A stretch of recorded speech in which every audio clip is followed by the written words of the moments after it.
Hello guys, welcome back to my YouTube channel Learn with Aditi. I hope this video finds in good health and my videos are very informative for you. तो जैसे आप title पढ़ ही चुके हो, title है कि ये गलती अपनी सेमेस्टर 2 में मत करना। तो मैं अब आपको बताती हूँ कि वो गलती है क्या, क्योंकि ये आपको कोई भी नहीं बताने वाला। ये लास्ट में जब आप पहुँचते हो तो तब आपको रियलाइज़ होता है। तो जैसे कि आप सेकेंड सेमेस्टर में आ चुके हो, आज 15 जनवरी से मोस्टली कॉलेजेस रीओपन हो चुके हैं। तो आपसे बोला जाता है, कॉलेज वाले आपसे पूछते हैं कि आपको अपने टीचिंग सब्जेक्ट्स कौन से चूज़ करने हैं। आपको 2 टीचिंग सब्जेक्ट अपने चूज़ करने होते हैं सेकेंड सेमेस्टर में, जिसके बेसिस पे आगे जाके आप टीचर बनते हो, जो भी आपका रिस्पेक्टिव सब्जेक्ट है उसमें। तो अब ये जो आप टीचिंग सब्जेक्ट अपना चूज़ कर रहे हो, इसको बहुत ही ध्यान से आप चूज़ करना, क्योंकि जितने भी बच्चे बीएड कर रहे हैं सबकी एम होती है कि वो लाइफ में एक ना एक बार गवर्नमेंट एग्ज़ाम दे। तो गवर्नमेंट एग्ज़ाम के लिए आप एलिजिबल हो, आप वो ही सब्जेक्ट लेना जो भी आपका बैकग्राउंड रहा है क्लास 11th एंड 12th, उसके अकॉर्डिंग आप अपना टीचिंग सब्जेक्ट चूज़ करना। एंड स्पेशली कॉमर्स वाले बच्चे, बीएड में बहुत सारे कॉमर्स वाले बच्चे आते हैं जो एंड अप करते हैं taking English and social science. तो social science is not for you guys. आपका या तो मैथमेटिक्स होता है एंड अलॉन्ग विद इंग्लिश एक लैंग्वेज। तो ये गलती आप बिल्कुल भी मत करना। आप सबसे पहले DSSB की वेबसाइट पे जाओ, सब्जेक्ट कॉम्बिनेशन को देखो और फिर अपने टीचिंग सब्जेक्ट चूज़ करना।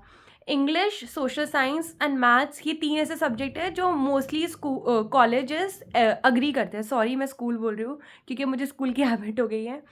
तो मोस्टली कॉलेजेस इस चीज़ पे अग्री करते हैं। बट बहुत सारे बच्चे ऐसे हैं कि जिन्होंने मास्टर्स भी करी होती है, तो कोई टीचर आगे जाके PGT अकाउंट्स के भी बन सकता है। तो वो डिपेंड करता है आपका क्या सब्जेक्ट कॉम्बिनेशन है। तो अगर आपके कॉलेज में कोई सब्जेक्ट नहीं है बट आपका जो कॉम्बिनेशन है DSSB के अकॉर्डिंग, या जो भी आप गवर्नमेंट एग्ज़ाम दोगे, जिस भी स्टेट का दोगे, KV या जो भी आप दोगे, उससे अपना सब्जेक्ट कॉम्बिनेशन आप मैच करना कि क्या क्राइटेरिया है और क्या सब्जेक्ट आपके पास था और कौन सा कॉम्बिनेशन आपका बन रहा है, और उसके अकॉर्डिंग आप सब्जेक्ट लेना। भले आप अकेले पूरे कॉलेज में एक ऐसा बच्चे हो कि आपका अकाउंट्स का सब्जेक्ट है, ये इको का सब्जेक्ट है, इट हार्डली मैटर्स। बीएड में कोई ऐसे रॉकेट साइंस नहीं है कि आप खुद से नहीं पढ़ सकते। चैट जीपीटी है, यूट्यूब है और गूगल पे इतना कंटेंट है। क्योंकि मेरे बैच में भी एक भैया थे, उनके पास अकाउंट्स थी तो उन्होंने टीचिंग ऑफ अकाउंट्स का दिया था, और सब मेजरली मैथ्स और इंग्लिश एंड SST वाले थे। बहुत SST वाले बच्चे थे मेरे बैच में, और मेरा खुद का इंग्लिश एंड SST सब्जेक्ट था।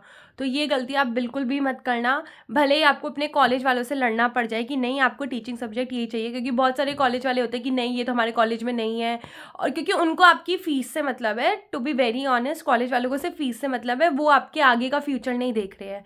क्योंकि ये चीज़ मेरे साथ हुई है कि बेस्ट बच्चे, मतलब मेरी क्लास के बहुत ही इंटेलिजेंट बच्चे जिनकी परसेंटेज आराम से 90, 92, 93 वाले बच्चे रहे हैं, उनके साथ जब वो 4th सेमेस्टर में आए, तो जब उन्होंने अप्लाई करना शुरू करा स्कूल्स में एंड अलग अलग क्राइटेरिया देखा कि क्या क्राइटेरिया है DSSB के लिए, तो वो कॉमर्स बैकग्राउंड से थे और they end up taking social science and English. अब सोशल साइंस उनका सब्जेक्ट है ही नहीं, उन्हें मैथ्स लेना चाहिए था, और ये चीज़ कॉलेज वालों ने स्टार्टिंग में उनको forcefully social science and English दे दी, और वो उनका सब्जेक्ट नहीं था। तो ये वाली गलती आप बिल्कुल भी मत करना। और ये मत सोचना कि चल प्राइवेट में देख लेंगे, क्योंकि प्राइवेट में सबसे पहली चीज़ तो कॉन्ट्रैक्चुअल है, 1 साल बाद टीचर को निकालते ही है। तो आई एम श्योर कि आपको भी ऐसी जॉब नहीं चाहिए और ना ही मुझे चाहिए। होपफुली कभी हमारा भी दिन आएगा कि बहुत अच्छी हम जॉब कर रहे हैं, तो आई एम श्योर कि आप भी नहीं चाहोगे कि आप भी प्राइवेट में ही रहो, प्राइवेट सेक्टर में ही रहो, और गवर्नमेंट की भी आप एम करते हो। तो वो बात अलग है, डेस्टिनी में हमारा क्या लिखा, हम सिर्फ मेहनत ही कर सकते हैं।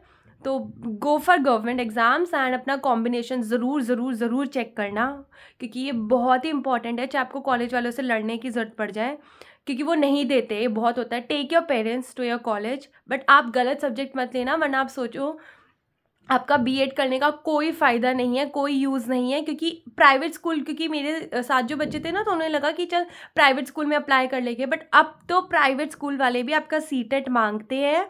और नेक्स्ट थिंग कि आपका बैकग्राउंड क्या है। अगर आप सोशल साइंस पढ़ा रहे हो तो आपका ह्यूमैनिटीज़ बैकग्राउंड होना चाहिए, अगर आप बेस्ट स्कूल्स की बात करो।